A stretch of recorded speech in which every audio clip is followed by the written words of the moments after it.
अयोध्या में फिरोजाबाद की चूड़ियों में खनकेंगे सियाराम।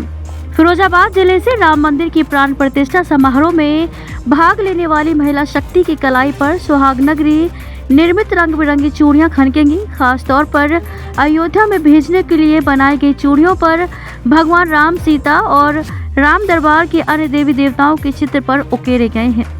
शहर के एक चूड़ी उद्यमी द्वारा चूड़ियों को राम जन्म स्थल पर निःशुल्क वितरण कराया जाएगा। इन दिनों समूची सुहाग नगरी पूरी तरह से राममय हो गई है। जिले के राम भक्त अलग अलग तरीके से रामकाज में अपना योगदान देने को आतुर हैं। शहर के एक कांच चूड़ी उद्यमी आनंद अग्रवाल व निशांक अग्रवाल ने राम मंदिर की प्राण प्रतिष्ठा कार्यक्रम के दौरान 22 और 23 जनवरी को अयोध्या में आने वाले सुहागिनों को निःशुल्क चूड़ी वितरण का संकल्प लिया है। निशांक अग्रवाल के अनुसार उन्होंने निःशुल्क वितरण के लिए खास किस्म की करीब 10,000 दर्जन चूड़ी तैयार कराई हैं।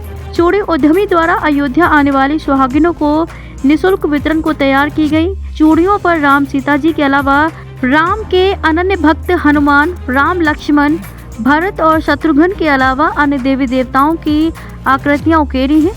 आनंद अग्रवाल ने कहा कि हम रामकाज में अपना योगदान देना चाहते हैं। राम की अनुकंपा से ही हमें ये अवसर मिला है। हमने अयोध्या में निःशुल्क वितरण के लिए करीब 10,000 दर्जन चूड़ियां तैयार कराई हैं। चूड़ियाँ कड़े तैयार हो रहे हैं, ये कहाँ जा रहे हैं? इस संदर्भ में मैं आपके चैनल के माध्यम से बताना चाहता हूँ कि ये राम मंदिर से संबंधित विषय है और दूसरा इस विषय में आपको अवगत कराना चाहता हूँ कि एक इंस्पायरेशन होती है मेरे अंदर 1990 से, जब राम मंदिर जन्मभूमि का आंदोलन चला था, उस समय से भगवान राम के प्रति एक श्रद्धा तो देश के हर नागरिक में है, जो सनातन धर्म को मानता है हर व्यक्ति में। तो मेरे अंदर कुछ श्रद्धा ज़्यादा थी और उस आंदोलनों में मैं प्रमुख रूप से मैंने भाग लिया था। मैं अयोध्या भी रहा। उस समय मुझको 2 दिन वहाँ अयोध्या में बंद किया गया। 2 दिन के बाद मुझे रिहा किया गया। तो एक बड़ी मन में उत्सुकता रहती थी और बड़ी वेदना रहती थी उस समय कि ये हमारा हिंदू देश होते हुए, हालांकि लोकतांत्रिक ढांचा था, कि हमारे राम कब टेंट से बाहर निकलेंगे। और उस प्रक्रिया में मन में हमेशा यही द्वंद्व चलता रहता कि आखिर ऐसा कब होगा और कौन आएगा।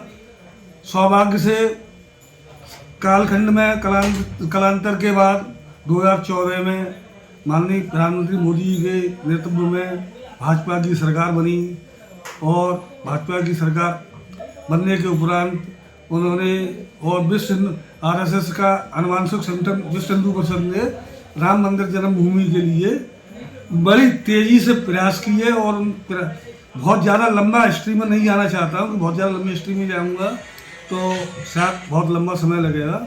तो बताना चाहूँगा कि माननीय मोदी जी के प्रयासों से और न्यायालय के आदेश से भगवान राम के राम मंदिर बनने का मार्ग प्रशस्त हुआ। तब फिर एक मन में आया कि राम मंदिर तो बन ही रहा है। चूँकि मैं चूड़ी का व्यवसायी था तो मेरे मन में आया कि कुछ ऐसा किया जाए जब प्राण प्रतिष्ठा समारोह हो और तो कुछ ऐसा होना चाहिए कि जिससे कि गिलहरी जैसा योगदान मेरा भी इस कार्य में हो। तो मैंने पिछले 4 महीने से इस विषय में मन में निश्चित किया कि कुछ ऐसा किया जाए जिससे कि लगे कि मैंने भी कुछ भगवान नाम के कार्य में गिलहरी जैसा अपना योगदान प्रदान किया और लोगों के अंदर एक अच्छी फीलिंग पैदा हो। तो मैंने मन में निश्चित किया कि माता सीता के प्रसाद के रूप में जो दर्शनार्थी प्राण प्रतिष्ठा कार्यक्रम में आएंगे उनको अपने यहाँ का कुछ ऐसा तोहफा दिया जाए जिसको वो याद रखें और माता सीता के प्रसाद के रूप में उसको ग्रहण करें। तो मैंने कुछ नया कॉन्सेप्ट मन में लेते हुए बिना जॉइंट का कंगन तैयार करने का मन में निश्चित किया। पहले मैंने जॉइंट का कंगन तैयार किया पर मुझे लगा कि इसमें कुछ नयापन नहीं है, तो मैंने बिना जॉइंट का कंगन तैयार कराया। तैयार कराने के बाद फिर मैंने कि इस पर क्या किया जाए, तो मैंने भगवान राम के चित्र, सीता माता के चित्र, हनुमान जी के चित्र और जय श्री राम, राधे राधे इत्यादि सारी चीज़ों को उस पर उतारने का प्रयास किया, जिससे हमारे सनातन धर्म की प्रवृत्ति का उस पर प्रदर्शित अच्छी से हो सके और महिलाएं उसे प्रसाद के रूप में वहाँ से प्राप्त कर कर अपने यहाँ अपने हाथों में पहने और या अपने पूजनीय स्थान पर रखें, यही मेरा उद्देश्य था। इस उद्देश्य के वास्ते मंदिर ट्रस्ट से मैंने पिछले 1 महीने पहले संपर्क किया। राम जी की कृपा से उन्होंने मेरे प्रोडक्ट को मंजूरी दे दी और उन्होंने स्वीकृति दे दी कि यह प्रसाद के रूप में हम आपके प्रोडक्ट को बांटेंगे। 18 तारीख को इस माल को हम डिस्पैच कर देंगे और उसके बाद प्रसाद के रूप में वहाँ दर्शनार्थियों को यह प्राप्त लगभग होगा। कितनी डिमांड आ गई है? डिमांड नहीं है, हमने अपना जो समर्पण का भाव बनाया है, तो लगभग हमारा मन ये है कि हम 10,000 बॉक्स इस तरीके के 10,000 बॉक्स भेजेंगे और प्रत्येक दर्शनार्थी को 1 बॉक्स प्रसाद के रूप में वहाँ प्राप्त होगा। निःशुल्क होगा?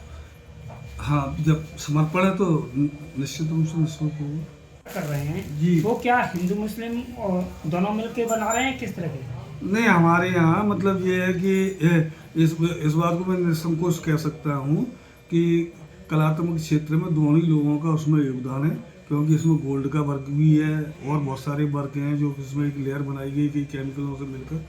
तो ऐसा कदापि नहीं लग रहा था कि केवल मतलब ये है कि एक वर्क ही लोग बना पाए, ऐसा संभव नहीं आ रहा था। लेकिन उसके बाद जब तैयारी की स्थिति में है तो उस समय इसको पूरा प्योरीफाई कर हर तरीके से शुद्धता को अपनाते हुए वायरस रहित कर इसको वहाँ डिस्पैच किया जाएगा और प्रसाद के रूप में वितरित कराया जाएगा।